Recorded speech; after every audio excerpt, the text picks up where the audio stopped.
Kent, we got to do something here because this is the second show in a row that I don't have the applause. I don't have that confetti falling or anything. So we gotta work on that. Yeah. We'll fix that. It just isn't the same without that, without the special effects. Yeah. But anyhow, it's good to see everybody out there. People chat away. If you have a question in the chat tonight, we would really appreciate it. So make sure you do that. Got a couple really good guests, but let's see if we got any of the usuals out there tonight. Brian is with us. There's Jonathan. Unusual. Hello, Jonathan. All right, and way you pronounce your name. How you doing tonight? Nailed it. Yep. Good. How are you? Thanks for having me on. Yeah, no sweat. Thanks for coming on. I really appreciate it.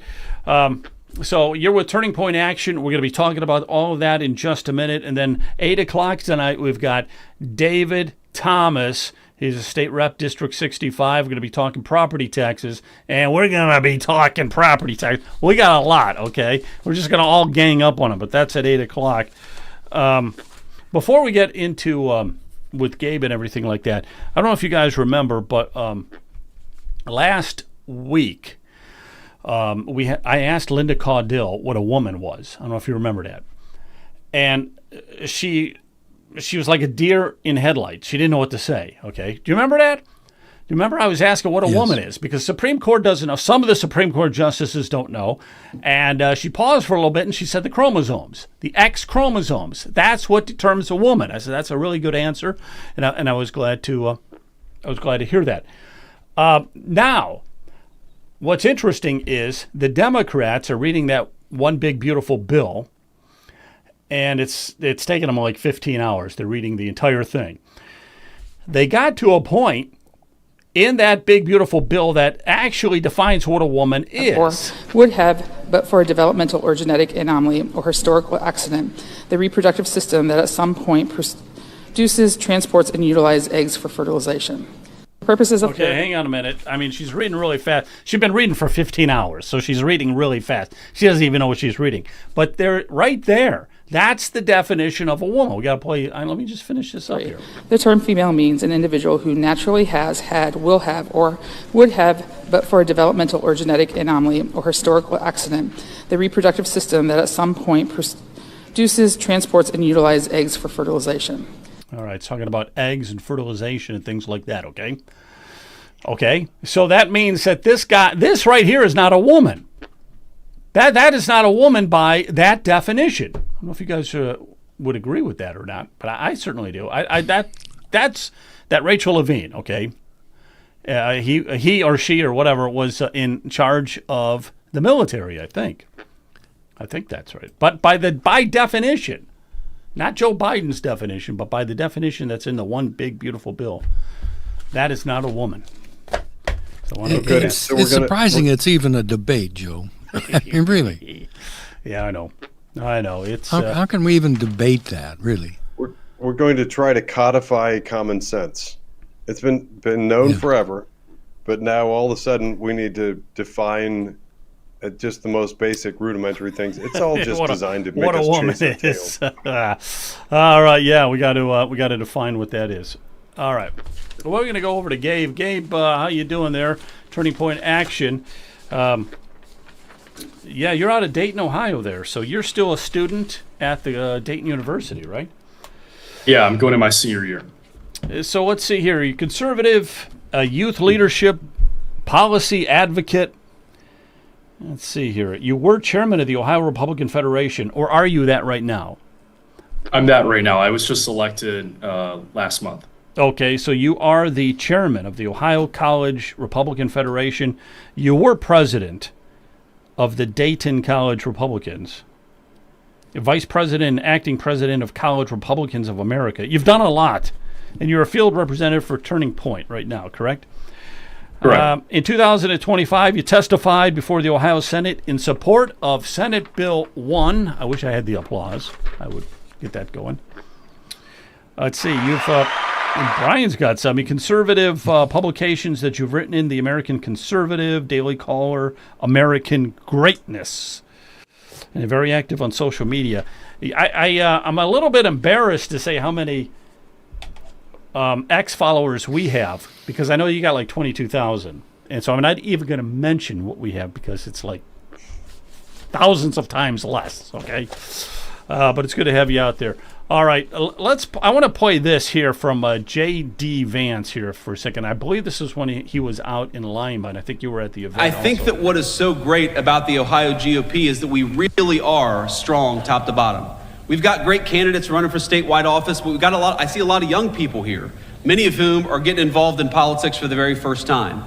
And I got to tell you, I've lived a very blessed life in politics. The president, he always gives me a little crap about this. He says, JD, you came out of nowhere, you were a senator, and then all of a sudden you were the vice president of the United States. I don't think anybody has had that much success in politics except for me. That's what the president always said. Don't get people who run for political office without cultivating talent and cultivating the grassroots. All right. So was that out in Lima? Is that where that was from when he was just recently there? Yeah. And somebody told me there's like 1,000 people. Would you agree with that or not? I would. They packed out that room. They packed the room. There was like an overflow, and it was crazy. And that was what? That was a fundraiser for the GOP? Was that for the state GOP or for something else? Do you know? Yeah, that was for the Ohio GOP. Ohio GOP. All right. He's talking there about the grassroots and building up a strong bench. You know, it's just like any sports team. You got to have a strong bench. That sounds like what you're trying to do there with Turning Point Action, or not? Is that kind of what you're up to there? That absolutely is what we're trying to do. We're trying to harness the grassroots energy that comes with this state that you can find in all corners of the state.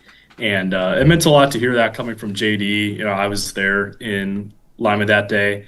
And, you know, I got my start in Ohio politics working as an intern for JD's Senate campaign. So to hear him say that and really kind of hone in on how the whole Republican Party and the whole conservative movement is really a bottom-up sort of thing where the energy comes from the ground. It doesn't come from, from money. It doesn't come from, high up skyscrapers in New York. It comes from the people.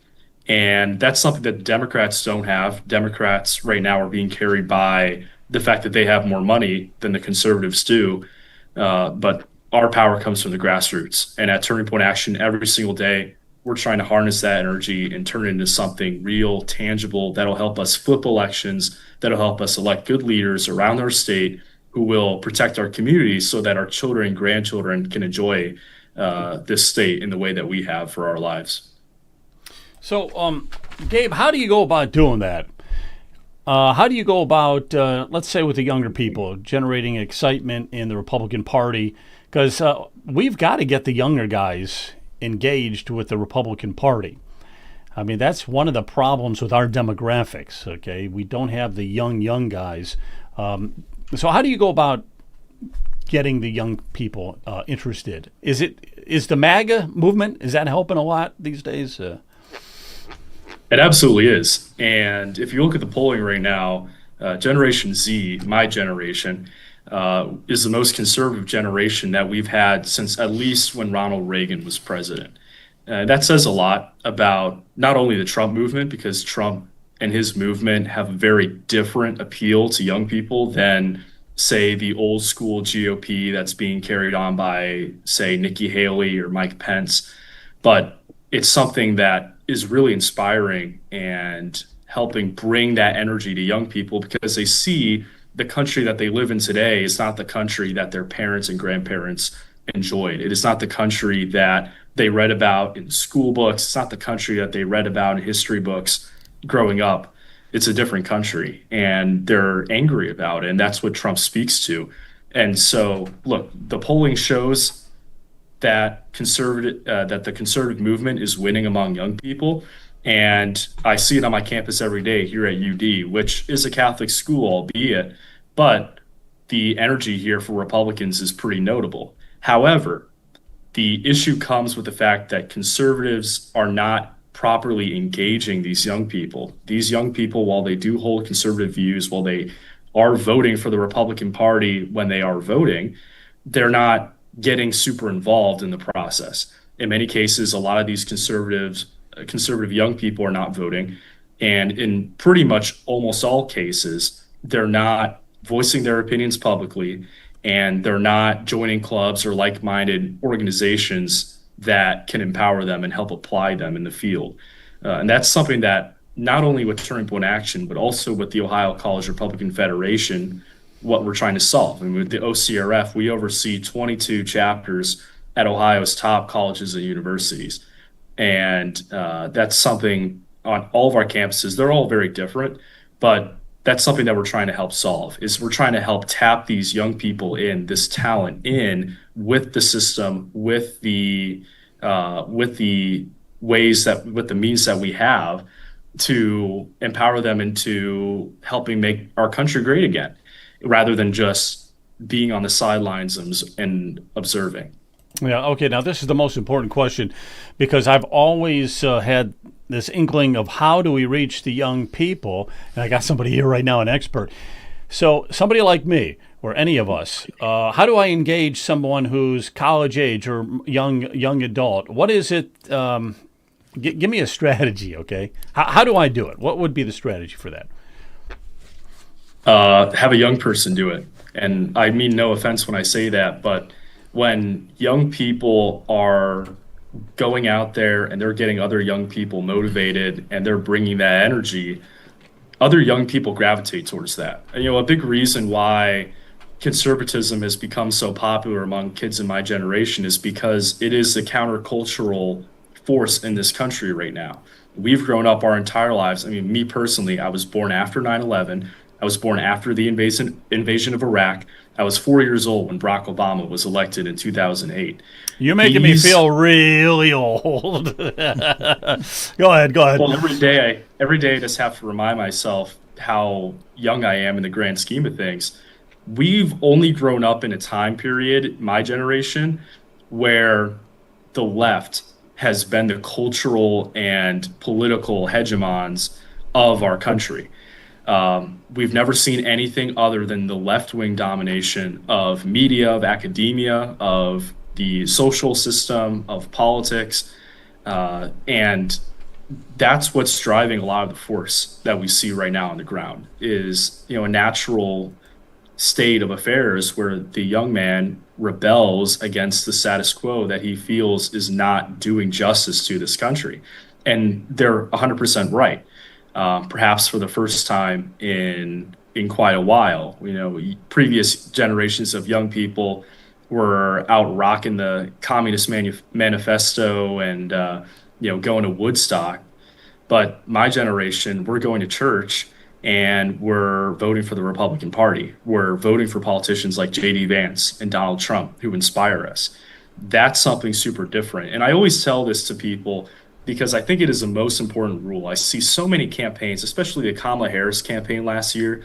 They tried very hard to engage young people with these fake strategies, with these consultant-driven media campaigns. The number one rule I tell people is you cannot astroturf youth support. Youth support is either there or it's not. And you can harness the support that is there, but it's very, very hard to inorganically create support for the conservative cause. Luckily, two things make it so that conservative support rises organically among young people.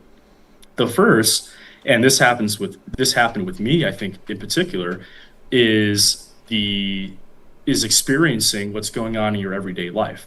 I was a high schooler in Illinois, where I'm originally from. And in Illinois, we had a COVID lockdown that lasted forever. It was way worse than in Ohio. We weren't able to get the masks off until March of 2022, which is way after they ended that practice in Ohio. In addition to the crime that came out of Chicago and into the communities where I lived, I was able to see firsthand the failures of Democrat left-wing policy implementation on a local level, on a level that I was able to see right in front of me. I know kids who never made it out of the forced isolation ushered on us by our Democratic governor in Illinois. I was able to see firsthand the damage that was caused by looters and vandals in Chicago and the surrounding suburbs during 2020. And that was that was the symptom of Democratic leadership, of left-wing leadership in that state. And so when I came over here, where I think it's much safer, where I think it's much more affordable, but we have to fight for it.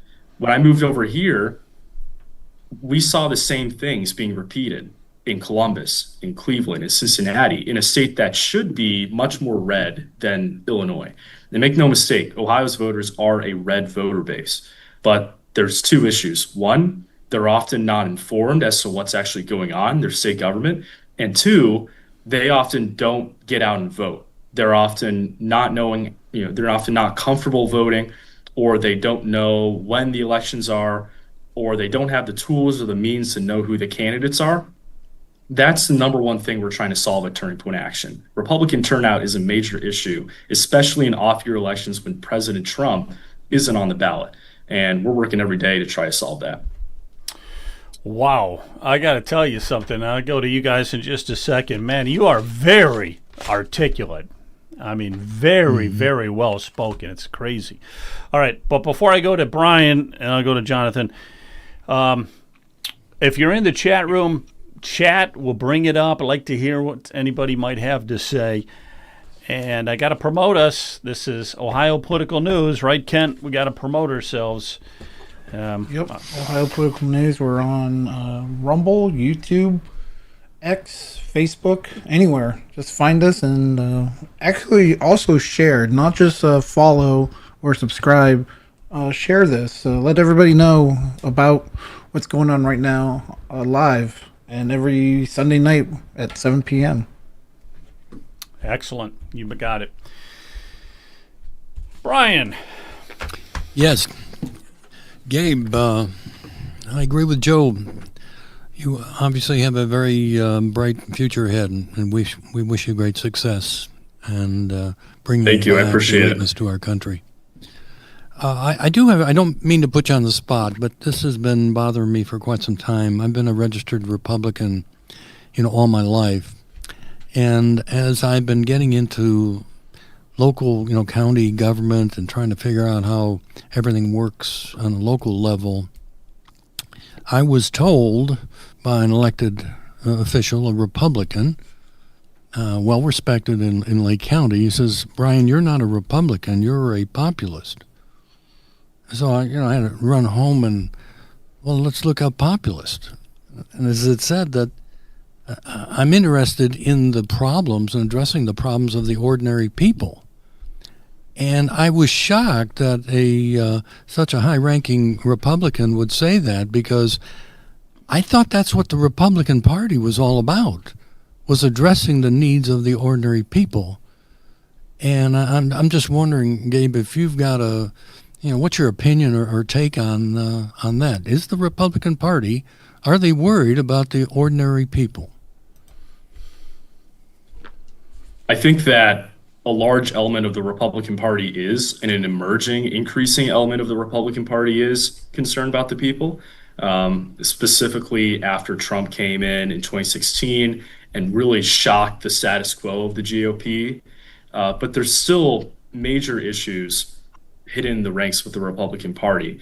There's still the remnants of sort of an old order of the GOP that cares more about the interests of people who are not the Republican base. Okay, they care more about just kind of enriching pockets of themselves rather than engaging the base and helping solve the issues of working families across the country.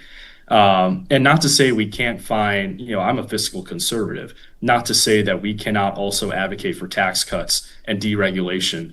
But there's other issues that a lot of other Americans are also concerned about, like being able to find good paying jobs, like not having their jobs shipped over to China and Mexico through trade policies like NAFTA and the TPP that only really benefited the company owners so that they didn't have to pay as much for labor. And those things matter a lot to working people. So when Trump came in 2016, there was a massive shakeup.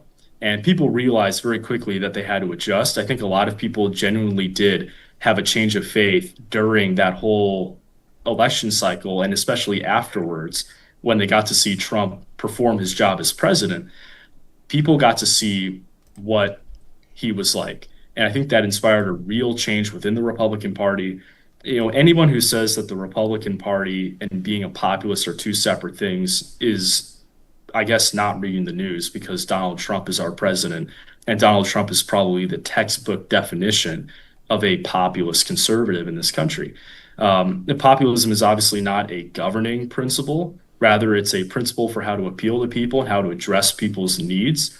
In practice, Donald Trump and J.D. Vance have been an America First conservative fighting force, and that's exactly what they've been doing as president and vice president, and they've been doing that job very well. You're not kidding. Thank you very much. Yeah, thank you. Thanks. Jonathan, I'll let you go, and I've got another question, but go ahead, Jonathan. Okay, good. We'll trade back and forth, but first I'm going to get in my usual plug for the tchotchkes that we have at Ohio Political News. So I made up several notes while you were talking, a few things that I want to point out and a few questions I have, but I want to start by commenting on Joe's question. So Joe is asking about the best way for those of us to help who are of a certain age. And I make the suggestion, especially specifically to Turning Point. My wife and I were in a position years ago of helping a Turning Point chapter to start on a college campus. And that actually turned into something great. This is open for comment and a suggestion for anybody that's listening, Joe included. If we can find avenues to support, encourage, and endorse the formation of young, youthful groups within the conservative populist movement, and then maybe invite ourselves as speakers or just sort of hang around, because we're the type who can go in and speak to what life was like in the 80s. And we lived through Ronald Reagan, and we experienced those sorts of things. Our voice, I think, will probably resonate, but we shouldn't seek leadership. It's people like Gabe who need to take the reins right now. And I applaud Gabe for all that he's doing and stepping up and taking an active leadership role. So to clarify my message to our listening audience, if you've got any way, financial or otherwise, of supporting, encouraging, and endorsing groups like this one and the youth movement, do it. Get out there, ingratiate yourself, hang around, offer to speak, offer to come in and be a guest speaker, whatever, but help encourage these types of groups. My wife and I have been very blessed with some of the friendships that have come out of just us simply supporting the foundation of a Turning Point chapter. That said, I have several things I want to point out. We've touched on a lot during this very short window. I wish we had like a 3-hour span to walk through this, because it's a complex and really important issue. I think the thing that I want to lead with as a question to Gabe, and maybe it's unanswerable in this short little venue here, but we've gone in the GOP from a conservative base in the history of the Republican Party and all the great things that we've accomplished. We've kind of turned ourselves into this big tent, I'm air quoting that, big tent mentality, where it was really, we have allowed anybody, virtually anybody, who claims to be a Republican into the Republican Party. And I think that's what's led to this uniparty cabal sort of feel to the thing. So at a certain point, I think it behooves us to define what it actually is to be a Republican. And for purposes of clarification on my position, I actually run Ohio Rhino Hunters. So everyone's clear about my position on that. I have a pretty hard and fast position, but I'm wondering, Gabe, if you've thought about that, and how do we draw the line somewhere so that we start to actually rebuild the brand of the Republican Party? Yeah, I completely agree with the principle that you mentioned, that the Republican Party is a big tent. I think that right now, objectively, it is a big tent. And that's a coalition that's been formed for electoral purposes. But I think we need to draw the line at being America first. Do you prioritize the interests of the American people and the American nation over the interests of anyone else? And if you do prioritize the interests of the American people and the American nation, then I think that you are by definition a conservative and America First Republican. And if you prioritize other, America's adversaries, if you prioritize interest groups, if you prioritize your own specific interest group, if you prioritize your own specific principle or something that is in conflict with the principle of America as a country, as a nation, then that is something that really we shouldn't be letting fly in the Republican Party. Luckily, most of those people cannot fly in the Republican Party. But I think you're right. I think we still have issues that we need to address with the rhetoric, with the fact that the Republican Party has become very wide in terms of its ideological reach. Part of that is just by nature, right? Because the Democratic Party, their sphere of sorts is very small. If you look at this graph, I don't remember who posted it, but the ideological spectrum of people who affiliate with the Democratic Party is very, very compact. Pretty much all the people in the Democratic Party think very, very similarly on all the issues. They really don't differ on pretty much any issue. The only issue I've ever seen any Democrat disagree with each other on a national scale is the Israel-Palestine conflict. Other than that, the Democrats seem to be completely unified on almost every issue. And so the Democrats are very compact ideologically, but the Republican tent is much bigger because the opposition to the left is a very, very large group of ideologies. You have conservatives, you have populists, you have libertarians, you have all sorts of different types of people who have very different priorities from one another. And me personally, I think my priority is putting America first and putting, workers and families first right here in Ohio and in the Rust Belt where I feel like I'm culturally ingrained here. But not everybody has the same priorities. You look at what's happening right now with Donald Trump and Thomas Massey, or with Elon Musk a few weeks ago. You can see a very clear difference of priorities among different people within the Republican Party. And oftentimes that's a good thing. I think it's a good thing that Republicans are a party of free thinkers that don't blindly follow each other. They have their own ideas, they have their own thoughts, they have their own ways of going about things. But I think also that sets us back quite a bit when it comes to applying ourselves in elections, when it comes to applying ourselves in policymaking, because the Democrats are a unified front and the Republicans, it seems like we really aren't. And that sets us back a lot because Democrats get out to vote constantly based on very, very few issues. The Republicans, each one has very different priorities from the next. We're an opposition front to the left, to a left wing that has gotten completely out of control. And that's really what the left has done to our country, is it's brought so many different types of people with very different priorities together. That is the Republican Party today. Let me take a look at this chat. Kent, is this a chat from somebody? It's got our logo. It's Ohio Political Action. Okay, it says, Ohio Political Action. All right, gotcha. The power players are all part of that remnant. Look at the budget. Giveaways to billionaire sports owners, hidden tricks making government less transparent. Hey, let me ask you a specific question, Gabe. What about that Dome Stadium? What's your thoughts on that? I oppose it. I oppose funding, giving the funding and sort of bailing out the people trying to build that stadium. It'd be, even if, for one thing, the Browns aren't even good. So as a Bears fan, I think we can understand this. No, that's true. That's true. They stink. You're right.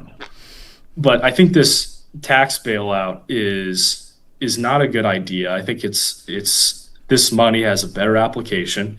I'm thankful that at least it wasn't the DeWine plan that passed. I published an article in the Dayton Daily News about the original DeWine plan to take this on, which involved raising taxes on sports betting, which is really just a tax on young men who are already struggling to gain their footing financially in this state and in this country.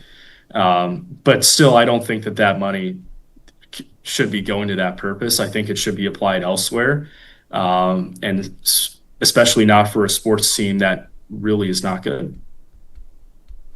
No, I agree with you 100% there. That sports betting, he wanted to up the tax from the sports bettors and things like that. And it's like, no, okay? Mm-hmm. You've already got it as high as it needs to go. You're not taking it any higher, okay? But I agree with you 100% on that whole sports thing. I don't mind the Dome Stadium. I don't mind the location. What I do mind is how the Republican Party had to cave to the Haslams. Haslams have given a lot of money to some of these politicians, some of these state reps and stuff, Republican, Democrat, but mostly Republican. And then they ask for favors, okay? So this $600 million is tip of the iceberg. It's going to get over $1 billion that the taxpayers are going to be funneling into this. And that's just not right. Now when Haslam has a net worth of about at least $12 billion, maybe more. Yeah, Gabe, I've got another question for you. We had a commissioner in Lake County. His name is Ron Young. He was also a state representative for many years. And in his last day as a commissioner, he made two comments that I'll never forget. He said the two top priorities of government is to protect itself and to grow. The two top priorities of any politician is to protect themselves and get reelected. No mention of what is in the best interest of the average or ordinary citizens, ordinary people of the state. What's your take on those two comments? Well, sunlight is the best disinfectant. When politicians, they don't have an incentive to act honestly and do the will of the people unless there is sunlight shining on them. And I do believe, a majority of the Republican elected officials in the state are very good people. And I think that they do a lot of great things every year. But I think that we need to incentivize a lot of better actions. And I think we need to continue to incentivize and shed sunlight and make sure that there's transparency so that the voters and the Republican base in particular can see what Republicans are doing on a day-to-day basis. Lobbyists don't have term limits. That's something that I like to remind people a lot, is that lobbyists don't have term limits, but politicians do. And at least in this state, they do. And we need to make sure that transparency is there. And that's exactly what Turning Point Action is trying to do, because we're going to start up our Ohio legislative scorecard. We already have one at the federal level where we score every congressman and senator on Capitol Hill, but we're going to start doing that for Ohio too. We're going to launch, presumably later this year or early next year, we're going to launch our Ohio legislative scorecard, where you're able to see all the bills that Republican lawmakers in the state of Ohio, state Senate and the state House have voted on. You're able to see which ones were conservative and why those bills were conservative, or why the bills that weren't conservative were not conservative. And we will be scoring Republican legislators in that way, so that there is easy transparency among the conservative grassroots and the Republican base as to what their elected officials are doing in Columbus. And we believe that that is going to be a helpful hand in Columbus for not only getting good legislation done at a quicker rate, but also for allowing people to see what's going on in Columbus. Because right now, you look at the death of print journalism, you look at how even what's left of journalism has become overrun by left-wing forces. We need a means by which the grassroots can easily be tuned into what's going on in Columbus at the State House. And that's what we're trying to do. We're building that system right now. And we believe that that'll be a very, very helpful force for getting really good things done in Columbus. Yeah, That's a great answer, Gabe. I agree completely, Joe. Transparency is a key to good governance. So yeah, it's a great disinfectant, well like you said. It's a great disinfectant. Yeah. I got one thing I want to throw in right here, and then I'll go to you, Jonathan. The scorecards are great, okay, Gabe. But you know what else is extremely important is a podcast.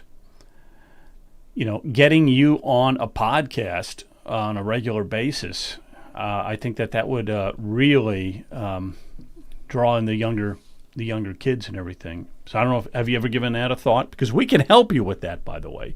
We can actually help you with that sort of thing. I go on podcasts.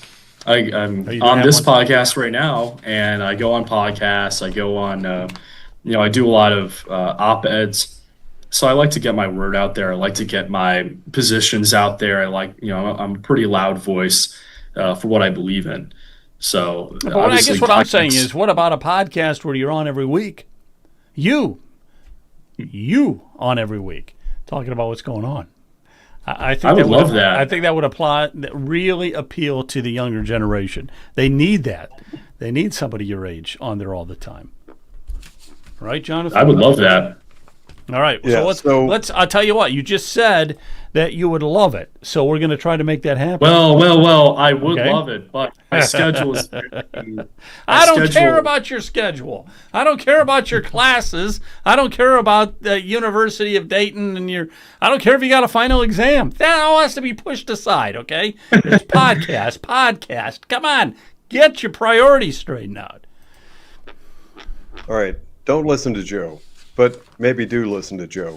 It was actually a couple of years ago, some friends of mine convinced me to start a podcast, and lo and behold, I'm about 2 years in, and we've got over 21 million views for my podcast. They do work, and they're a way to bypass the corrupt legacy media. So Joe's not wrong on that. I will be watching for it. I hope you start one personally, and I'll watch you if you do.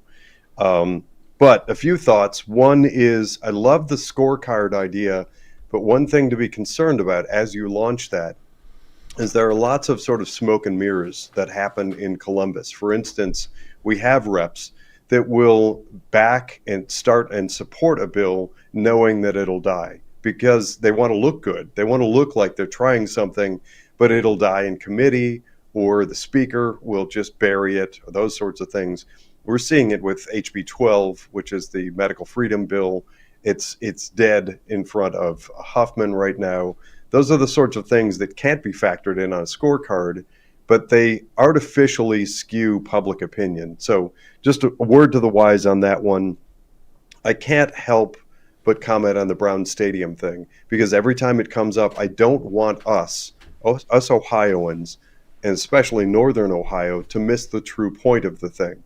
It's very distracting to talk about the team and whether or not they win or lose, and the Haslams and the support.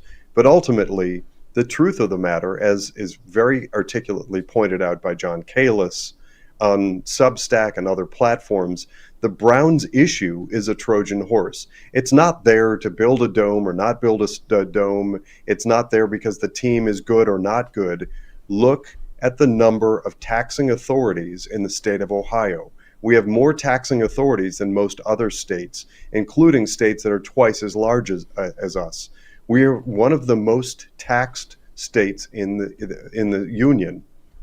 The idea of the Brown Stadium allows for regionalism. I'm giving some sort of shortcut cliff notes. I hope that people will read John Kalis's posts on this, but we're following this. Ultimately, it boils down to the objective of creating a 5-county-wide regional zone and new taxing authority. And once it's in place, once it's put there, because people will have a blind spot for the Cleveland Browns, it will never go away, and that tax will stay forever. Just like that sin tax that existed in Cuyahoga County to fund the Cleveland Indians years ago. These things end up on the books, and they kill us. They drive taxes up and increase homelessness. So I just can't hear the Browns thing without interjecting that. But to Gabe's point, and not everybody knows this has actually just surfaced in the last 24 hours, at least on my radar. When you talk about sunlight being the ultimate disinfectant, I read from some notes that are now circulating on social media and some watchdogs in Ohio. Ohio lawmakers are proposing changes to the state's sunshine laws that would exempt text messages and emails between lawmakers and their staff from public records disclosure until the end of legislative session. It goes on from there. That's something to look out for. And that's something, I guess, to put a plug in for the work that Gabe and his group are doing. That's something for some really aggressive and tenacious young watchdogs to step in and tackle. Ultimately, what that means is there are people like us, and Brian Massey's great at it, who ask for information from our government and use it to expose bad actors. That's the disinfectant. That's the sunlight. And we want more of it. The government clearly wants less of it. Ohio is at it again. They're trying to change the laws to hide more of what they do from our view. And the whole idea that we can have legislators talking about issues for up to 2 years during their entire cycle in office and hide from us what they're talking about and what they're working on is completely counter to the interests of transparency. One last thing, and this is a question for Gabe. One of the things that occurs to me that the left does really well is sort of a hook concept, hook issues for young voters. So you can have the highly inflated issues like marijuana or legalization of abortion or something that is a major flashpoint that people feel very motivated to go out and vote for. And it's been very successful, especially in off-year elections. The left will pack a ballot with something they know the youth, that young voters at college age are going to turn out for the thing. They're going to want or not want something, and they will be riled up and they will be highly motivated to turn up and turn out for the vote. How do we counter that on our side? How does the conservative movement, the populist movement, counter that with young voters? There's a number of ways that the Republicans can do it, but I think that the number one way that really nobody's doing at the moment is talking about foreign labor visas and how companies are using visa programs like the H-1B visa and the student visas to displace American labor and replace it with foreigners that they can pay lower wages, that will take lower contracts than Americans will. This was a big issue here in Dayton at Fuyao Glass, is in Moraine, a suburb of Dayton. And the company, a Chinese company, after they came in and took over an old General Motors manufacturing plant, they fired most of the workers who were already there, who were from the local community, after they tried to unionize. Then they brought in foreign visa workers from China. They paid them very low wages. And eventually they got raided by the feds because they were essentially using these foreign laborers as slave labor, obviously, so that they could pay less for that labor. But this is a major issue all across Ohio and all across the country right now, in particular, of companies displacing workers right here in America and replacing them with foreigners who they can pay less. And I like to tell people, illegal immigration is easier to tackle because it's illegal. But legal immigration has often the same downsides. And our legal immigration system is arguably even more of a pressing issue to young people in this country who are trying to go into the job market in the most competitive job market that arguably we've ever had. Especially here at UD, which is an engineering school, you got a lot of STEM graduates here. They're having a lot of difficulty finding jobs in STEM fields. And it's because of all the competition that is being imported into our country from countries like India and China. And that's a major issue for young people. And Republicans increasingly are not talking about it. I feel like very few in the media have been talking about it, but it's a major issue. We live in a very, very competitive job market. Most applications, like 90 to 95% of STEM applications sent out by recent graduates at schools like UD are rejected. And it's because companies can pay these foreign laborers less. These foreign laborers will take lower contracts than Americans will because American graduates have standards. They want a certain level of pay, and these foreigners will take much, much less pay. And that's, I think, the most underrated issue affecting young people in this country. And I think also just immigration in general. because mass immigration and mass illegal and legal immigration has oversaturated our economy. It's made it much harder for young people in general to get paid decent wages. The Democratic Party and the socialist left love to talk about how, corporate greed is an issue. And I think it is. I think it actually really is. But how are they doing it? They're not doing it. What are the corporations doing? They're pumping out left-wing messaging. Look at Disney, look at the big companies, look at Google, look at Amazon. And they're replacing Americans with foreign scab labor that the Democrats continually advocate for importing into the country. So this is an opportunity for Republicans to get ahead of the curve and for conservatives to start touching on an issue that is impacting a lot of young people in this country and that young people genuinely do care about. And it's impacting our everyday lives, because if we cannot find a job, we've spent ridiculous amounts of money to go to school, to go to college, to go get a degree.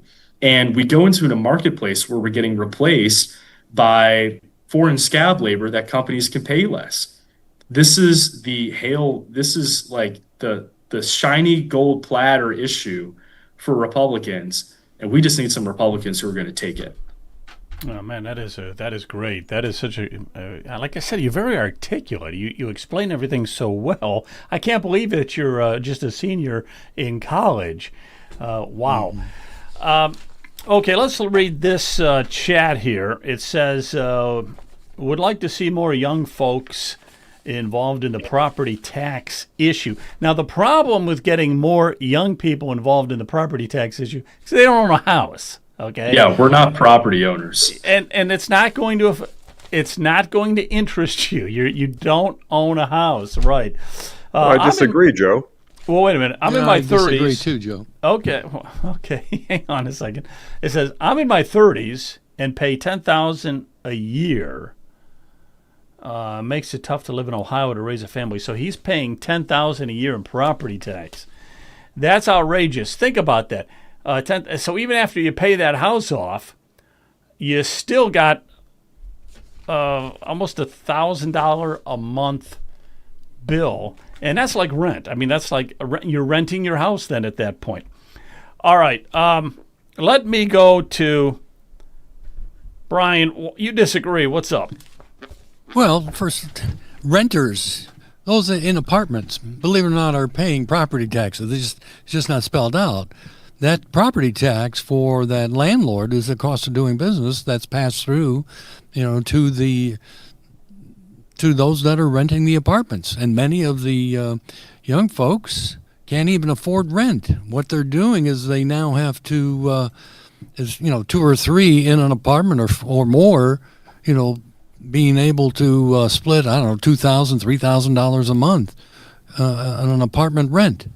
Then trying to own a home, the American dream is really almost out of the reach of the those that are just graduating from college. Now, Gabe could challenge me if I'm wrong on that, but that's what I've come to the conclusion after speaking to many people about the property taxes and renting.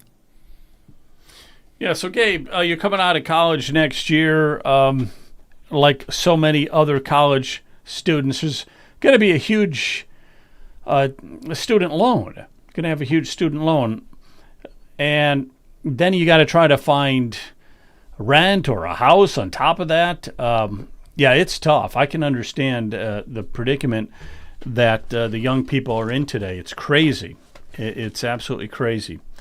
But I don't think. I guess the point I was trying to make on this is I don't really think that somebody who's still in college, are going to be graduating from college pretty soon, that property taxes is something that they're concerned with. So I'll let you fill the blank in for that. Is it something you're worried about, or what's the most pressing issue? I know the HB1 is your most pressing issue. What's your second most pressing issue, and is property taxes something that you're worried about? No, property taxes, I would say, is not an issue that comes up much when young people are discussing their concerns, is because, again, they're not homeowners. They're not buying property.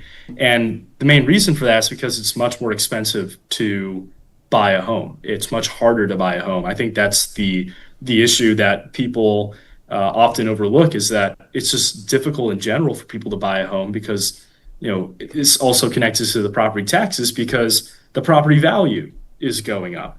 And that's the reason why property taxes are going up in many cases. And it's the reason why young people aren't able really to buy homes as much as they used to, why we're a generation of renters now. The renting issue isn't as bad in Ohio as it is in other states. I know there's a big issue in states like California or Oregon or Washington, especially out the West Coast and the East Coast. In Ohio, it's a little bit better, but it's still risks spiraling out of control, just like the broader property values. And that's something that we need to address. And I'm hugely supportive of what David Thomas is doing. He's a good friend, and I really like what he's doing, tackling this issue that I think is very complicated. And I think a lot of people, for a long time have shied away from, because it's a complex issue and there's no easy way to address it. And David Thomas, I think, has decided to stand his ground and step into the fire on this. And I'm really proud of him for doing that, because we needed someone to do that. And that's the only reason why this property tax abolition measure is reaching the ballot, is because for years and years, the state legislature has been ignoring their job on this issue. They have let this situation spiral to the point where it is now. And finally, we have a fighter, David Thomas, who's going up there and getting things done and taking care of this issue. And I think we need more of that. Yeah, we do. Now, Dave Thomas is coming on right after you. I don't know if you even know that. Did you know that? I do. Oh, yeah, okay. I saw that. If you want to stick around while he's on, you're more than welcome to stick around while he's around. But Jonathan, you had something to say. Go ahead. But really, I think Brian covered it. I mean, I had the same reaction. Whether or not college-age kids, today's college-aged kids, and Gabe, I mean that because I've reached that age with my graying hair, where I feel like anyone in college, I've earned the right to refer to as kids. Anyone under probably 30 has lost one of those key fundamental drives, one of those key concepts of what it is to be an American. And that is to thrive, to own a home, to have some property, to really plant your flag and put some roots down. And that, we go back and we can read stories about it now. And actually, by the time I came along in the 70s and 80s, it had actually been diluted, but it wasn't nearly as gone as it is now. But back in our grandparents' era, and my grandparents' era, it was kind of assumed, and for very reasonable fees. And I hear stories all the time about in the 40s and 50s, people would come up with $3,500 and buy a home, would own a home for $3,500. There was no concept of paying thousands and thousands every month for 30 years in order to try to get to home ownership. And we're fooling ourselves if we don't recognize the fact that property tax factors into that. It's a part of what's expected all of us to pay. So yes, that is a sticky wicket. That's a whole kind of a nightmare mess to revamp that, but it must be done. I agree with Gabe. We have a legislature that has kicked the can down the road for decades, not wanting to face it. And it's finally up to we, the people, to force it onto the ballot, eliminate the darn thing, and then hopefully, with some good luck, hard work, and some tenacity, we can scale back Ohio's spending, because $100 billion is ridiculous. We need to doge Ohio, clean things up, and get rid of property tax so that it becomes reasonable for the next generation to dream once again of home ownership. Exactly. Well, I'll tell you what, we're going to kind of wrap things up here, because Dave Thomas, I can see you in the Zoom, Dave, so we'll get to you in just a minute. All right, Gabe. So, we could talk a lot longer. I wanted to get into SB1 and some other stuff. We're not going to do it tonight. Give us some parting information of how. I know you said not to do it, but if I was to reach out to the younger people, how should I do it? Give me something that I could work with on that, okay? Get in touch with your local college Republican chapter.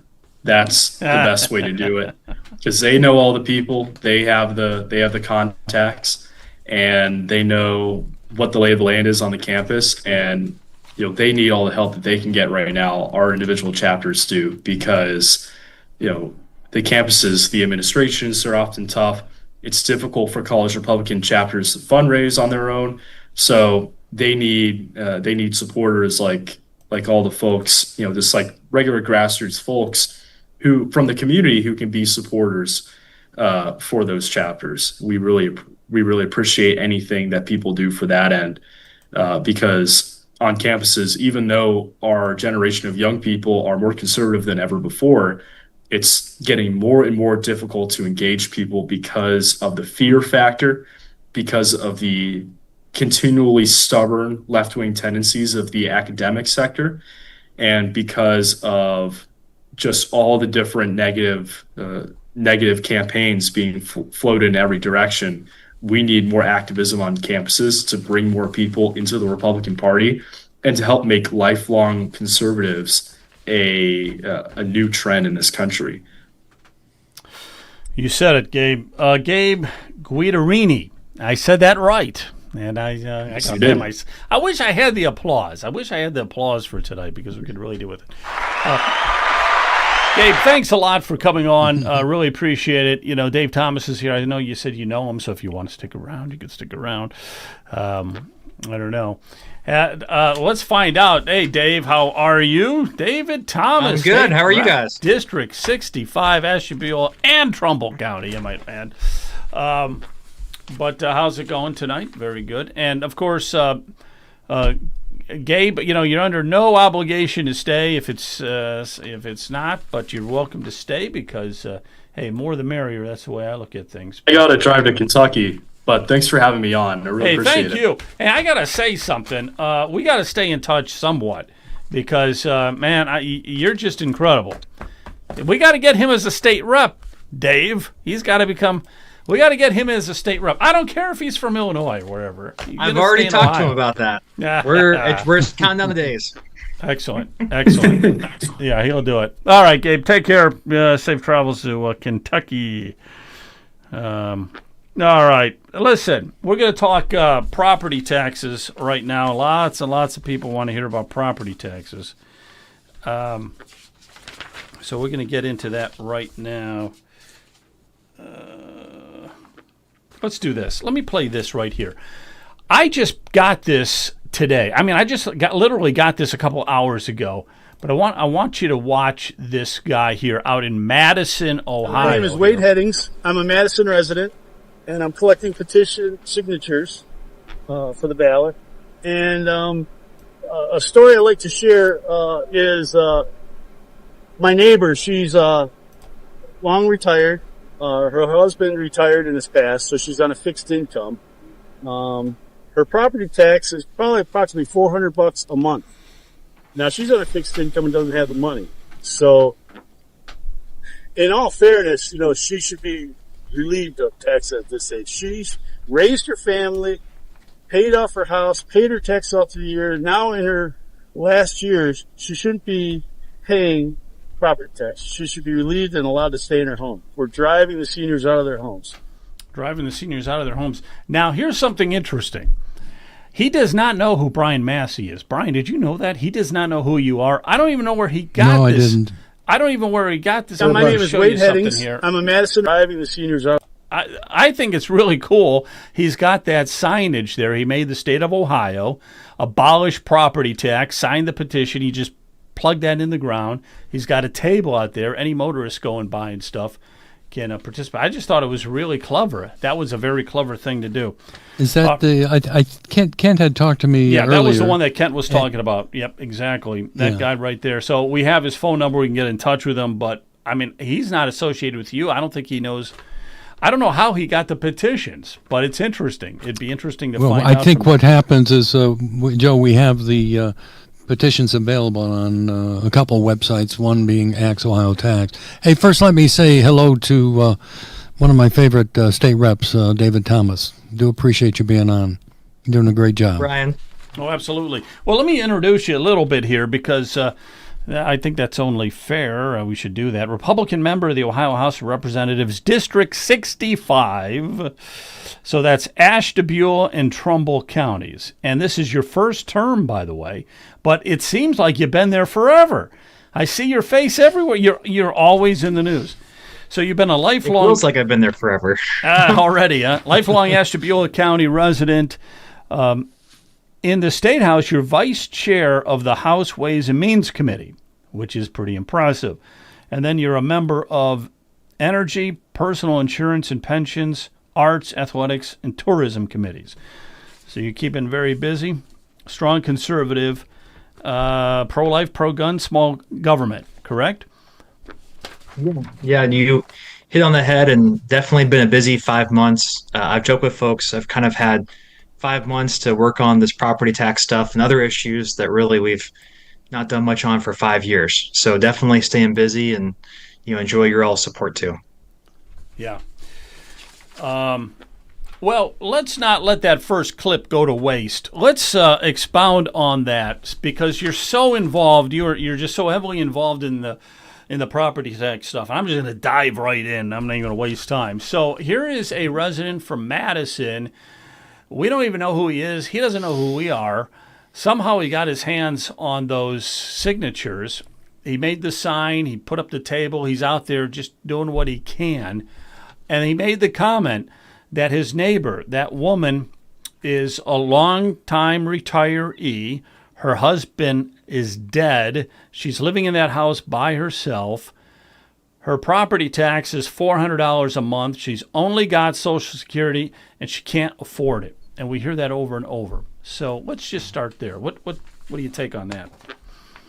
Yeah, that's what I heard constantly as county auditor for Ashtabula. It's one of the reasons I ran, was just because there's so many of those folks that are out there. And I can tell you, at least from the legislative perspective, there's been a sea change. And I know John's on too, and Brian. And I've really, I think, been able to share just that frustration with fellow legislators that we've not seen since this crisis. But that story of the senior is one that happens really throughout the state. And that's kind of the motivation, one of the big drivers behind just what we've been trying to do from the legislative side. And I know there's a lot of other folks across the state who are doing different pieces too, but that story is too common. Yeah, way too common. All right, you did mention John. I want to say John Mara is with us. John is the mayor of Timberlake. Correct? Yeah, Timberlake. So if I go, hey, good to see you, man. If I go speeding through Timberlake, I know who to call, right? You're going to come to my rescue. You're going to help me out. There's no mercy, Joe. No mercy. Go slow. Just be safe. Just be safe and go slow. Okay, so we have, let's see what this text, what this message says here. It says, Dave gets to blame local government for Columbus's problem. Dave tells us you and Columbus are going to fund local services like fire and emergencies. Cut the budget in Columbus, not local governments. So I read that, and I'm not 100% sure I understand it. Do you understand that question? The question kind of gets at, and I hear that a lot, like, why doesn't the state fund certain things? And I always remind folks, one, the state is us. We're state taxpayers, our income tax and our sales tax. I always remind people, too, property taxes are a purely local tax. The state actually spends about $2 billion of our state income and sales tax dollars to help subsidize property taxes, but it's purely a local revenue. And I also have been trying to remind people too, it doesn't have to be the only revenue that local governments like fire and EMS use. We can dive right in. I was actually called the biggest defunder of the police about 3 weeks ago for my push to get rid of the inside millage aspect. Folks were saying we wanted to get rid of EMS, get rid of the police departments, because we wanted to relieve the property owner. So that might be what that text is kind of getting at, is why don't someone else pay for it? Your police, your fire, that's kind of decided by your local community.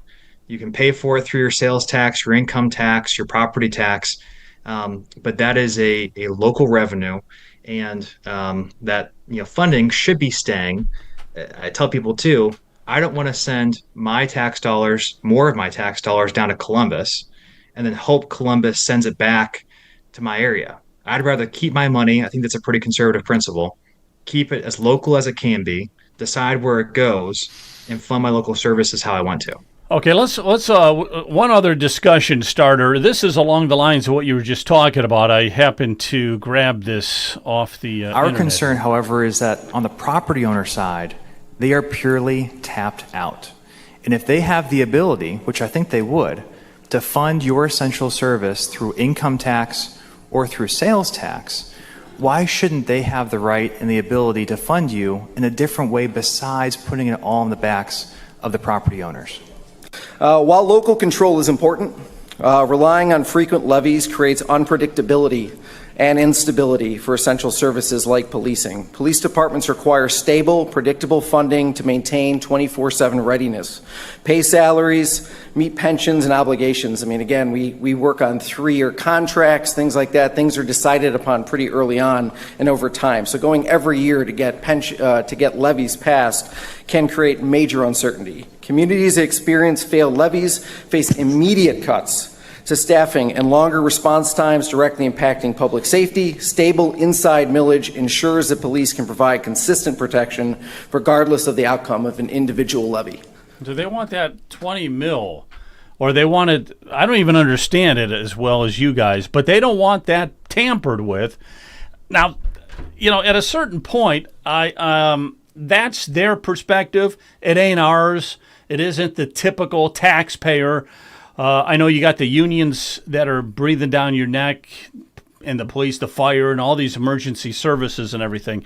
But Brian, if a so-called emergency service has priced themselves out of the market, is it really an essential service anymore?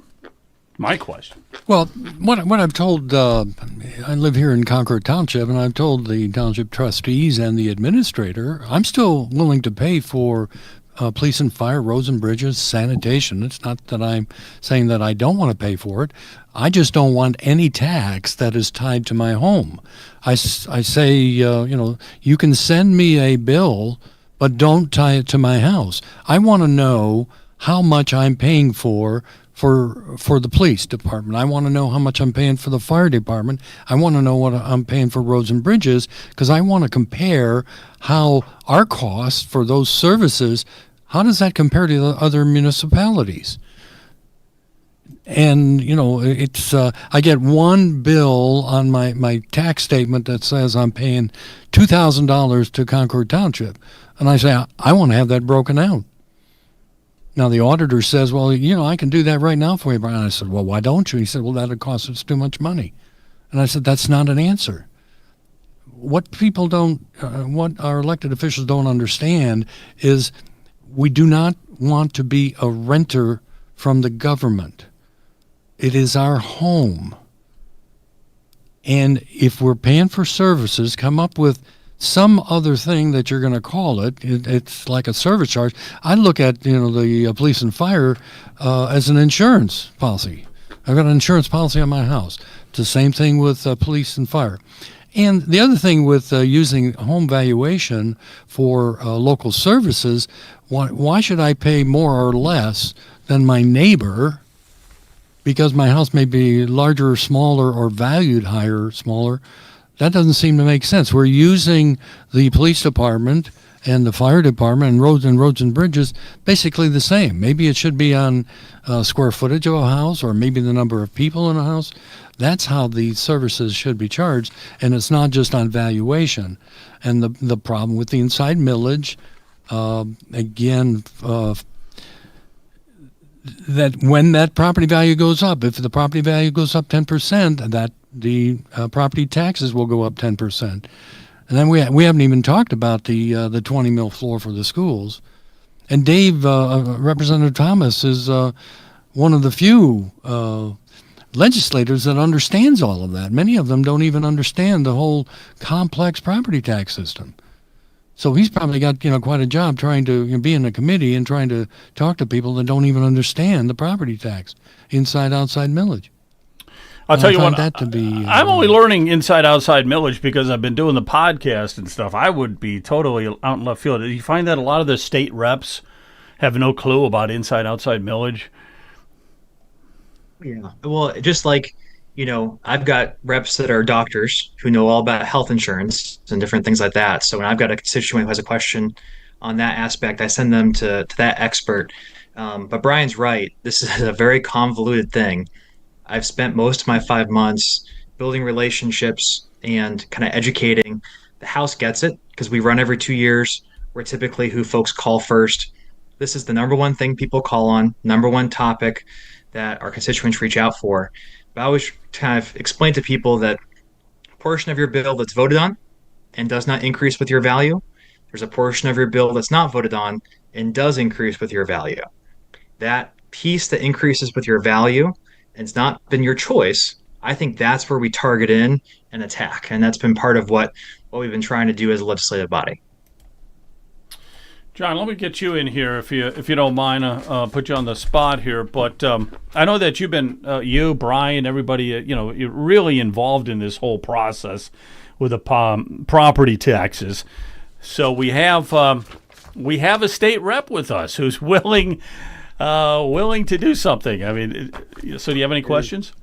He's doing a great job, honestly. I follow him on I've been watching all the committee meetings, Ways and Means, the finance, through the Senate, through the budgets, listening to both sides. Actually, on the budget, I had to take the sides of the Dems on a lot of those issues that they brought up, and against the budget the way it is, because I don't agree with a lot of those either. I definitely don't believe in income tax cuts, because that's cuts school funding right off the bat, so that's not good on that end. But, we get into this other misconception about, they think, well, you don't want the state to dictate how much money you're going to get for your local services, and then you're going to have to beg for your police, fire, and EMS services from the state.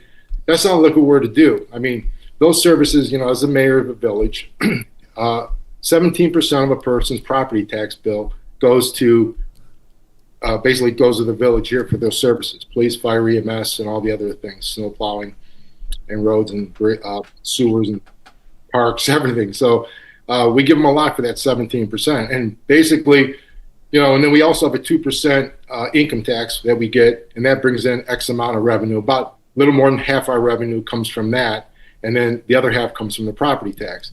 Well, on the property tax side, again, we've got a lot of inequities there, because we have some residents paying $3,500 to Timberlake a year, and some only paying $477 a year. So, there's discrepancies there, but either way, it's very simple. We can just send everyone a service bill for it, and we can find a more fair and equitable way, which I came up with a hybrid formula. I mean, it's very similar to do, and it's something that we can just run through legislation through our council, just like we pass all other legislation. We'll just pass legislation to be able to collect it through a third party, whether it be like we have RETA now collecting our income tax. We'll have another third party, or maybe through RETA collect that. So again, there's always something to do. I mean, there's people a lot smarter than me that can figure all the details out. All I know is just come up with the ideas, but there's always a solution for everything. And again, that's not what we're looking to do, to cut services. Again, people want to pay for their services, and I believe everyone should pay, honestly, even the seniors, because they need police, fire, EMS. But it should be a fair amount. It should be not based on the value of their home or tied to a certain thing. It should be a fair value amount, and that's what we need to do for that. Because again, we don't want, I don't believe anyone should not pay anything for those services. Those are needed. And that's where I think I have a problem with the homestead too, because when they give credits for the homestead, they're basically a chunk of that money is for like the municipalities, the parks, the libraries that the state's reimbursing. But why does the state have to reimburse that money? If they just took off the school funding portion, that would be a good homestead relief.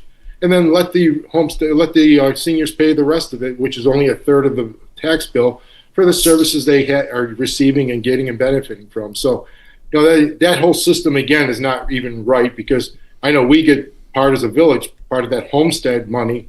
And again, I'm thinking, why we get it from the state? Why is the state giving us the money, and reimbursing us for what the homeowners should really be paying us? The state should be taking the school portion off. That's a real homestead exemption to me, and that's a break. And then again, what are they giving? They're giving crumbs back anyway. I mean, it's peanuts right now, and they're going to bump it up a little bit, but it only benefits a small portion. I mean, everyone's getting slammed. I mean, it's not just the seniors; it's middle age. It's like you said, young people. My son just graduated from college. Doesn't even think about it. He wants to rent, but he knows he has to rent with 2, maybe 3 buddies. And it's sad, because again, those days when I went to, when I got out of college, I bought a home right away. I got married, bought a home, fixed it all up. I mean, the American dream was there when I was growing up, and all I had to do is come out of college. I didn't even go to college. Come out of high school. I just started working. I was able to buy a house right away. So that's not like that anymore. And again, these kids can't have that dream anymore. And again, even if they did, they don't want it, because these houses are, they're getting older too. A lot of them are flipped, and they're using those higher appraised values when they flip these houses to value everyone's house that hasn't been upgraded. And that's another thing. And plus, it was a time when these houses were built in the 50s and 60s, but now these houses are 50, 60, 70 years old. How much now they need to be depreciating, which they're doing now through the mass appraisal method, but they're depreciating the houses, but they're appreciating the land way up and making the land way valuable. And that's another issue. We talk about the mass appraisal method, but that's what throws everything out of whack.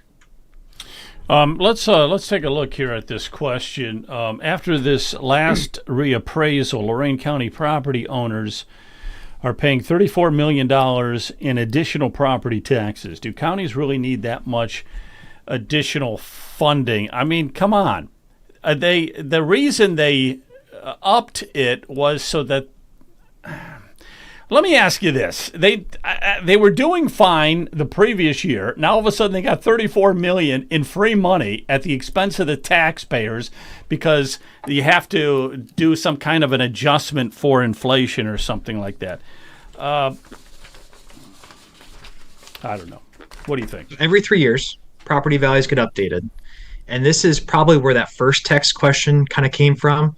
I've been very consistently reminding people that when property values go up, local governments do not have to collect the increased tax revenue that comes from higher property values. Many actual local entities don't know, or they tell me they don't know, that they didn't actually have to receive all of that. But it's totally up to every county commissioner, every school board member, all of your local entities. Do they actually accept that increased revenue? Lorraine County is one example. Sounds like $34 million. I know Lake County has had about $3 to $4 million, just the county government itself, in increased taxes every year. Ashtabula and Trumbull right about $2 to $3 million. And I've been going around asking local entities, do you actually need this money? And that's part of what we're doing in the budget. Brian Massey was very helpful with that. Chris Galloway was tremendous with a lot of the language, the auditor from Lake County, to essentially have that question be asked. The county government in Lorraine County, for the person that texted that question in, your county commissioners will be on record now. Whenever a revaluation happens, they have to actually formally say, we're taking that money. No longer can you say, well, the state forced us to take it. I've actually heard that. The state doesn't force anything except for just updating values. What happens with the tax dollars, that's totally up to your local entity. So your local officials now will be able to decide, do we actually need this money? They're going to have to tell the Budget Commission now, here's what we actually need the money for. If the Budget Commission doesn't think they need it, Budget Commission can actually completely freeze those higher property taxes, and your tax rate actually decrease, your bill stay roughly the same. So there's going to be a lot of these local controls and pressure valves being in place after this budget that we passed last week, just for that exact question of revaluation happens. Nothing really changed outside of just property values are higher now, but revenues are much more higher from the tax rates. And do those local entities actually need the revenue? I had one school tell me, I was visiting in Mahoning County, a school tell me, we're capping school carryovers, for example, at 40%. You'd be amazed at how much cash many of our schools across the state have. School told me, well, we were planning on giving our teachers 6% raises over the next 5 years. We can't do that if you cap our carryovers. We're not going to have the cash for it. And I kind of responded like, you all are the poster children for the spending side that's gotten completely out of control. And if you're saying that this new tax revenue coming in is needed for those types of increases, your voters didn't approve that. They had no choice over it. We need to give that back to the voters and have them approve actually those types of increases. Yeah, you got to give it back, but I don't know how many are going to actually give it back. Joe, can I chime in here? That happening. That was, what Rep. Thomas said was huge. And I picked up on it. Thank you, Representative Thomas, for changes in the county budget commission. You know that I was very adamant that when I attended the Lake County Budget Commission, there were really basically rubber stamps because of rulings by Prosecutor Colson. But I know that you jumped on that issue, and I appreciate you going to bat for the ordinary people. And it's going to be very interesting now. I will be going to, when the taxing authority turns in their tax budget, we're going to actually see what if there's going to be a major change in that, because I agree that all of the taxing authorities in Lake County, they accepted all of the money, and that's including Lake Metro Parks that had $30 million in cash, and they got, I think, was $400,000 because of the revaluation without a vote of the people. And they said, we still need it to keep the parks clean and safe. That's what I'm saying. They're not going to give this money back. They're just not. Well, they never do. But now we've got hopefully we've got rules and regulations of the county budget that can say, no, you can't take that money. I hope that's what happens. It'll be forced. Essentially, one question, is this House Bill 309? Is this House Bill 309? Yes, so 309 was put into the budget. It's in the budget. Okay, excellent. Yes. And the carryover amount is 40%? For schools, yes. Schools can carry over 40% of their operating budget, the maximum 40%. Or if they carry over more, don't they can put it through to some kind of capital improvement, correct? There's reserve funds that they can put it in. If they put it in the reserve fund, it says explicitly this money is for a school bus in 2 years. They have to spend on the school bus. If they don't, tax rate decreases. Okay, and who's going to be auditing? This is the problem I have, Dave. Like I was checking on Medicaid. They have a fraud team. They don't catch a damn thing when it comes to Medicaid. So who's going to be checking on all these 600 school districts? And if they have a little bit of a carryover money, that it's really going to where it's supposed to be going? Two different groups. One, Budget Commission, which as of right now has almost no authority. After the budget, almost unilateral authority. Schools are clamoring and other entities to have the governor veto this. Other group would be the Auditor of State's office. They audit schools every single year. If a reserve account set up, they look specifically for what language was used to put the money in. Where's the money coming out? That's one of their top specific things they check. All right. Let me get Jonathan. Go ahead. I don't want to ignore you. Go ahead. Oh boy. So my messages are going to be targeted at Dave and Gabe and anybody young. We need to doge Ohio. Absolutely. It's mission critical. I don't know where to begin with this whole discussion. There's a part of it that really riles me. It makes me angry. We've conceded defeat on so many different levels. It's mind-boggling. I work in finance, and the things that I see happening, and I've been reporting on this for a long time now, in school districts and other places, is malfeasance. It's not anything short of that, and I'm not using that as hyperbole. It's academic and fiscal malfeasance. It is abuse of taxpayers. And until we actually delve into and figure out ways to address taxpayer fraud and abuse, we're going to continue to have this sort of shell game conversation about, well, since we're spending $2 billion a month on school or whatever, you fill in the blank, a preposterous number, we're used to that, and the money disappears somewhere. So how do we shuffle things around to continue to give $2 billion?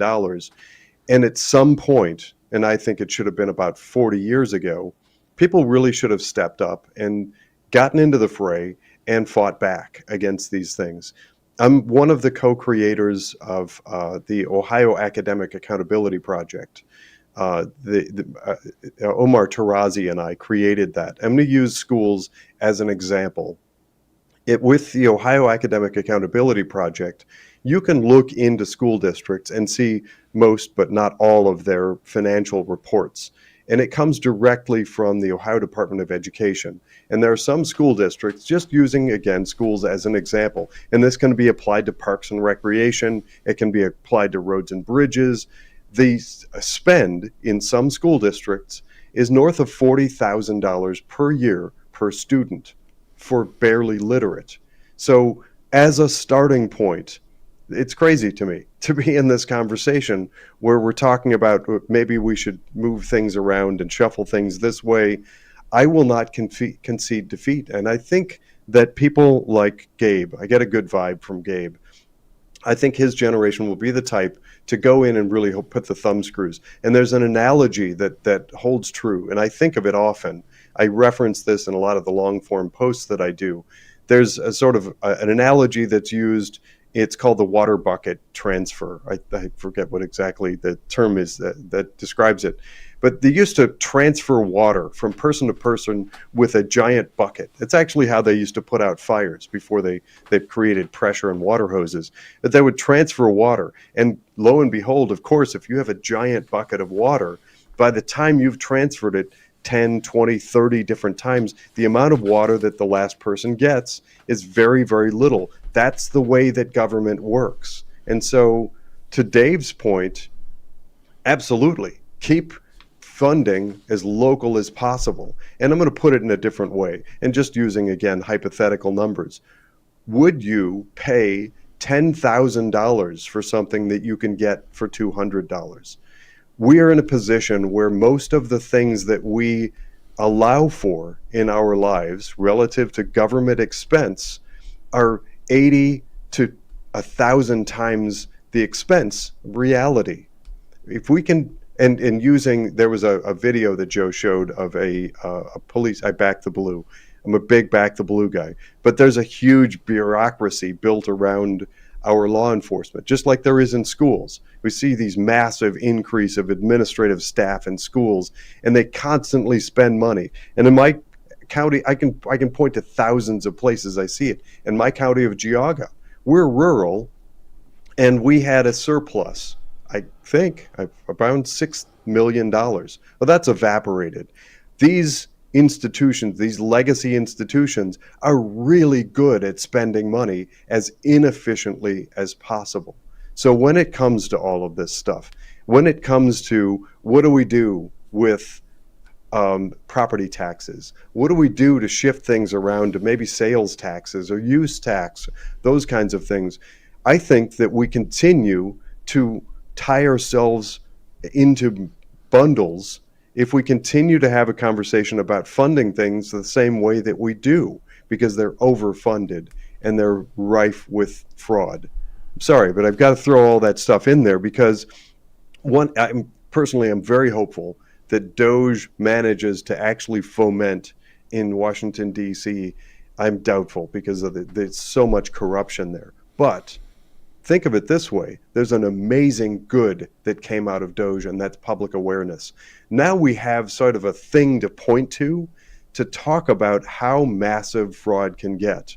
And if we think for 1 minute Ohio is somehow different and doesn't have the mass fraud, or even counties like my rural county of Geauga, the waste, fraud, and abuse is rampant. And to me, again, bear with me, I'm a finance person. I've worked for decades on and off Wall Street. I know how finance works. If we don't correct the problem, we're just going to continue to kick the can down the road, shuffle things around, and continue to harm people like those elderly that we learned about earlier who are being kicked out of their homes. So my heart and my belief and my hope and my prayers go first to Doge, Ohio. Well, okay, so let me piggyback off that. Let's listen to this, because Brian, you were on the State House News. I don't know if you caught it or not, but the reason I want to go to this is, Dave, are we at the point where the only thing we can do now is just get rid of property taxes altogether and throw it in the lap of the state lawmakers and see what they come up with? But I want to play this here. It's off the State House News Bureau here. A constitutional effort to abolish property taxes in Ohio won't be on this year's ballot. Backers of that proposal say they won't turn in petitions ahead of next week's deadline, but instead plan to put it before voters next year. With the deadline to submitting petitions just days away, Brian Massey, with the Committee to Abolish Ohio's Property Taxes, has decided to make it an election issue in 2026, and not this year. And we want to hear what the gubernatorial candidates are going to say about property taxes. The group would have needed nearly 443,000 valid signatures to make this year's ballot. Massey won't say how many signatures have been collected so far. He says the group will continue to circulate petitions to submit signatures next year. Joe Ingles at the Ohio Public Radio State House News Bureau. All right, so Brian, you were on the State House News Bureau. I don't know if you knew you were, but you were. Well, I do remember speaking to Joe Ingles. She had the number wrong. I think she said 443. It's 413,000 and some odd number, but it's 413. But she is correct. We are going to make it an election issue in 2026. And just let Representative Thomas know that we're getting an awful lot of signatures from Ashtabula. Just want to let you know that. There must be. My almost go-to comment to folks down in Columbus are, I usually leave my conversations, just met with the Municipal League this past week. I ask them, how strong do you think this group is? Usually they say, well, do they have money? They seem kind of more grassrootsy. And I tell them, like, this is a reality. If we're not going to do big things, this will happen. And then what are you going to do? And usually they say, well, it's not our problem. And I remind them, it is literally your tax. This is your decision for how high your tax rates are for what you're doing.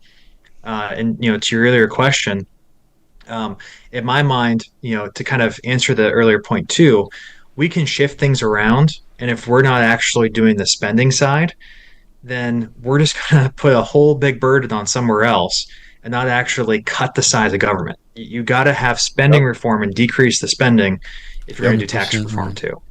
Yeah, absolutely. I want to get John in here for a second. John, when they switch it off, let's say they switch it off of property tax and just throw it all under RETA. I mean, that's not. Is that what we're trying to do here? RETA collects on the income tax side. That would collect on the income. We already get 2% there. Actually, we're looking to try to give our residents a 0.5% credit on that RETA part. So that's what we're looking at now, because we're running a nice tight budget. But on the property tax side, we are depending on that. But that again is for part of the services. So, like Brian Massey said, we're just going to send them a bill and we'll figure something out legislative wise to do it. But that's not the biggest problem. I mean, the biggest problem right now is, like I said, we need major property tax reform, and legislators aren't listening. And again, they may not take it seriously, but this is grassroots. I mean, people are out there voluntarily we're seeing more and more people every day, just thousands of people circulating. So, it's grown, and again, I know we're going to get the signatures. I know it's going to get on the ballot. So they better take it seriously, because it's going to happen. And, and it's going to be a problem, but, we've been telling for years and years and years to fix it. And if they would just follow the law, the Duroff case, that would be a start too. And, take the time, like I said, we don't mind paying for services, but don't tie it to our homes. And the whole major thing of this whole reform is that, they put the collection of all these taxes on our property.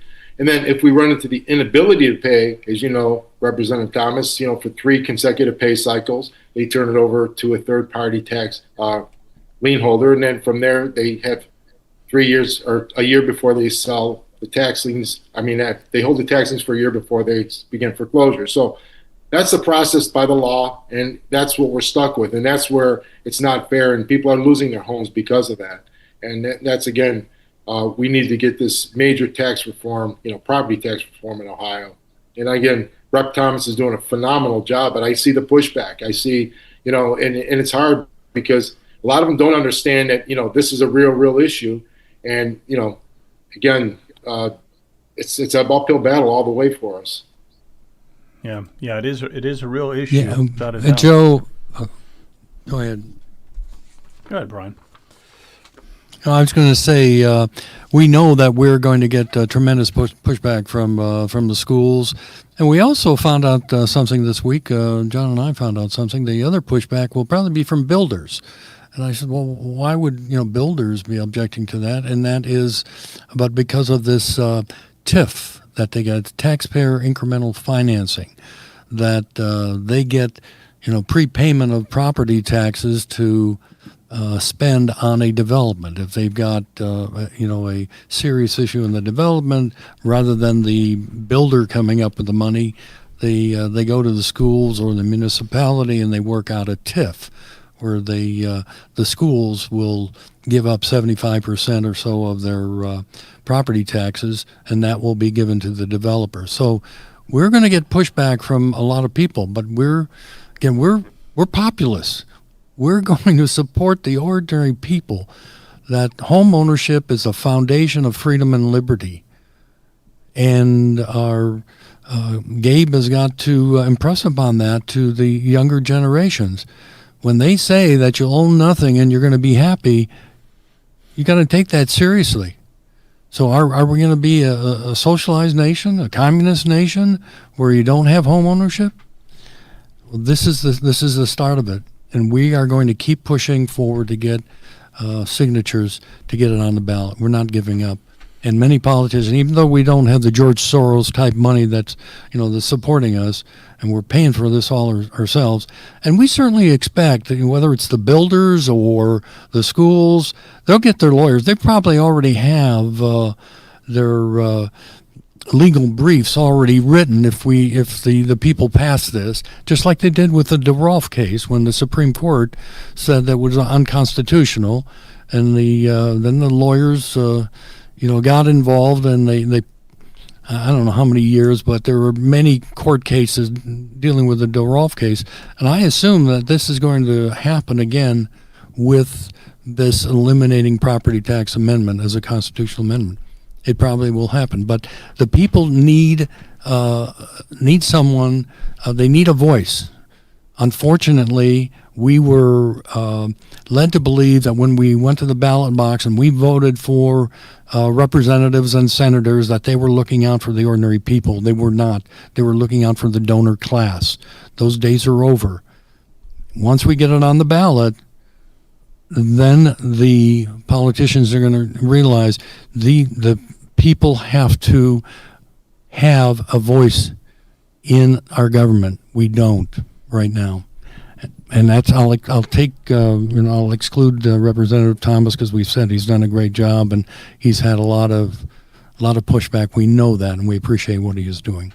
Right. So this is not directed against you, Dave. As a matter of fact, I'm glad that you're coming on this show. We got somebody to talk to, and you've been so involved with the whole property tax issue. So we appreciate it. But we have to have a punching bag. We have to have a punching bag that we can go after. All right, CRAs, JEDD, and more. Not just TIFs. This is numerous ways to divert property tax from schools and other property tax levy services from their original use. Yep. Do you want to expound? Somebody, Dave, you expound on that for me, please, because I don't know what it means. So Brian's absolutely right. When we introduced the idea of eliminating inside millage, which is just the first 10 mils of your tax bill, that portion that you haven't voted on, the the amount of special interest groups. I always joke with folks that the regular taxpayer, their lobbyist is the state rep or state senator, but every local government has their own lobbyist.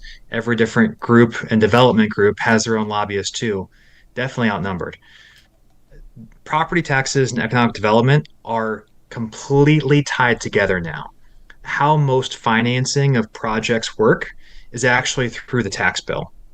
So if that's TIFs, where you divert a part of the tax bill to pay for sewer or for water or for roads, for example.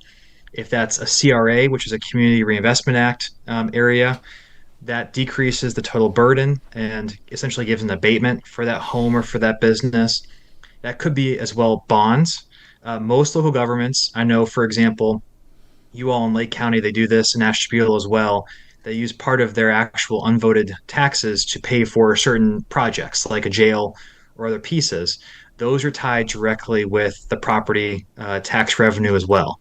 So when we proposed eliminating 20%, 15% of the tax bill, the amount of pushback we got from the economic development side, because they're all so intertwined, was tremendous. And that's just a virtue of property taxes being a 200-year-old tax in Ohio, when we've just piled on different pieces to try to give exemptions for some or try to push development for others. But all those different areas of examples that she had written out are ways that essentially the property tax dollars are used then for economic development projects right where the property is. And you take away the property tax. I actually had businesses reach out to me saying, you can't decrease our taxes. We need that money for the TIF to pay back our bondholders for this building that we're doing and we need to finish. And I laughed. When in the world we're talking about lowering taxes being bad for business? So it's just a fascinating thing of how interwoven our property tax side is now with our business side in the state. Hey, let me, whenever we do a show, I always have to throw Pleshnik in. Let me throw Pleshnik in here for a second. He is not live, but I kind of like what he has to say here. This has got to stop. The problem is, at every level of government, they've gotten so addicted to our money that the immediate response you get when you say we need to reform property taxes, they go, but how will government afford this? It's like, government's not paying the bills. Government doesn't afford anything. We're the ones paying, and we're telling you. We're not asking, we're telling you we can't afford it anymore. And I'm not really concerned with what you have to cut or what hard times your government agency is going to go through. Government is supposed to sacrifice for and serve the people, not the other way around. Yeah. Can I add something to that? Yeah, go ahead, Jonathan. So I like that comment. That actually piggybacks on the intention of my comment about Doge, Ohio. We need to figure out where to cut and what to clean up. I mostly agree with that sentiment, but I know from experience that if you tell an entity or organization cutting some of your funding and you need to figure out where those cuts are going to take place, they're going to make sure that the cuts take place in a very visible, painful way to create the appearance that they need the money.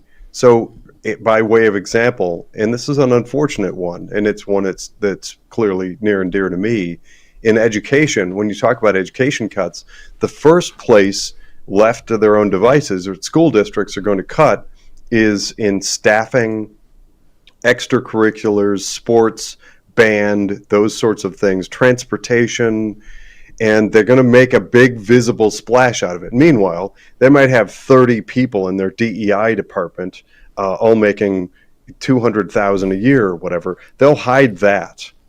So piggybacking on Plechnik's comment, anytime we talk to any governmental organization and tell them, just as Commissioner Plechnik just very well put in his comments, no, you cannot have the blank check anymore. You cannot overspend year after year and add another 3% or whatever every year and continue to conduct academic and fiscal malfeasance. You need to make the cuts. It's then up to us to tell them where the cuts are expected. And in past podcasts, I've illustrated a number of examples. If you talk to anybody, and you can pick any avenue, any area where our state government or local government touches, you can find the actual price tag for a thing, what something should cost. Call it a pothole. If it costs $10,000 to fill a pothole, we have found our way to costing $3 million to fill a pothole. And you have to wait 10 years. That's because of fiscal irresponsibility and taxpayer abuse.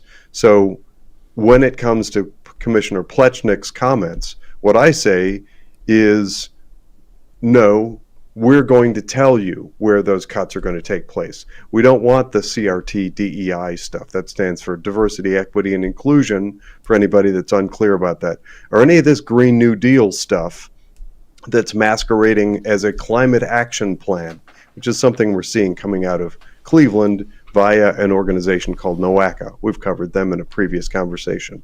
All of that stuff, it is sucking up massive amounts of taxpayer money, and they're just spending it willy-nilly, wildly, on all sorts of ridiculous things, like painting murals on the sides of buildings, and then claiming that they don't have enough money. Same thing with Parks and Rec, and we've got the Metro Park system all throughout Cuyahoga County. And no, it doesn't cost $1 million a month to groom and landscape. It's most of the money is evaporating into pockets. So I'm sticking with my original flashpoint, my original point. We need to doge all this stuff. We need to clean it up, because until then, we're just going to continue to chase these issues around. And if we don't do it successfully, we're going to end up with two very possible, very likely negative things. The cuts are going to be made in ways that will hurt and harm the public. We would suddenly, for instance, end up with fewer police on the streets, which none of us actually want. But we would still have a bloated bureaucracy within the administrative state of law enforcement, or we would end up with roads and bridges falling apart. But meanwhile, our Department of Transportation would soak up all kinds of millions of dollars. We need to be very clear and clear-eyed about what we want to accomplish as we push the needle on this populist movement. All right, here's what I'm going to do at this point. It's just we're going to go kind of a lightning round. So a question, just direct a question to Dave. Let's try to go boom, boom, boom, and then we'll call it a night because it's getting late. But let me start off. Put that chat back up. Let's see what it said. Okay, home rule political subdivisions have no checks and balances. Commissioner have little authority and the state does not interfere. I don't know if that's a question, but here's a good right. There's no checks and balances. All right, you can answer that question, Dave, and also this one here right after that. Okay, go ahead. So they do have a lot of authority, and I am literally pleading, traveling around the state, asking local entities to decrease their tax rates. We weren't able to force them to decrease through the inside village piece, but every county, every school board, every entity has the ability to actually decrease their tax rates. And it gets back to the spending piece. If we're prioritizing, there's extra all around. And to that question now, too, at the state level, there's extra as well. Lots of questions over the rainy day fund. How much is actually in there? We have a cap of our rainy day fund at 10%. It's currently right around 5%. It is about 2 weeks worth of spending at the state level. That has stayed pretty consistent. We're not actually adding more revenue to it. We're keeping it right about 2 weeks of spending. And frankly, to use for certain times, if, for example, all the local revenue goes away, we would use it to help backfill and move other pieces. But it's about $3.5 billion or so that we could use from the rainy day fund. Property taxes are roughly $22 billion. So we talk about pure numbers. We could actually empty that tomorrow. Folks would not see much of an impact. Gotcha. Okay. Wait a minute. So $3.5 billion is 2 weeks of Did I follow the numbers properly on that? $3.5 billion is it can't be. That's more than 2 weeks of spending. If you look at the total budget for the state, roughly two weeks. So you got a rainy day fund of $3 billion, you said. Yeah. Brian, got a question? Yeah, it's we talked about the growth of government, and we see that in Lake County. It's not the property taxes, but Lake Tran has increased and will increase from July 1 the sales tax another 0.25%. And this was an entity, a taxing authority that had over $60 million, and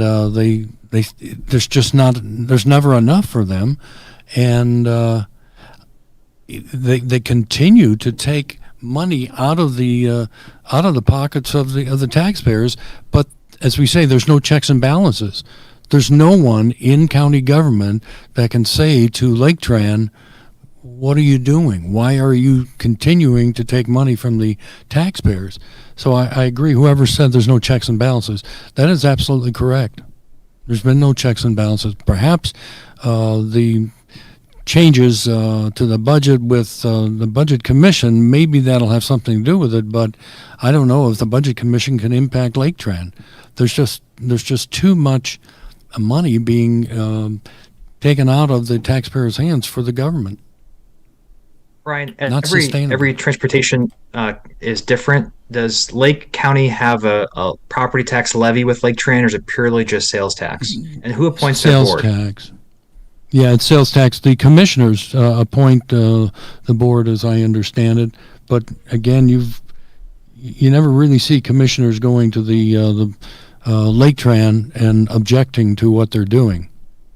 So this idea that we've got local control, it's the same thing with the school boards. Many of the school boards, unfortunately, they don't have the financial acumen to look at the financial statements and determine whether the school board is good, bad, or indifferent. I always tell folks we get the government we elect, in a sense, and that's very, very true at the local level, where we want things to stay, and that's the most impactful then to our budgets. But it's usually where we pay the least amount of attention to, even though that's where most of our money actually goes. Mm-hmm. Correct. There's a Dave. connected point, if I could interject really quickly. There's a connected point to that, and this is apparently my hill I'm going to die on tonight. Lake Tran makes a very good example, because Lake Tran merged with Geauga County and assumed public transportation for now 2 counties. And there was a huge study that was done not long ago that showed if you provide ride on demand, we can save like 85% of the budget or something. I don't remember the numbers off the top of my head. I'm ballparking. But if you can cut Lake Tran budget by 85% by simply having vans available, and people could use an app or online service or something and say, I need to get from point A to point B at such and such a time, and provide that ride on demand, we can cut massive cost.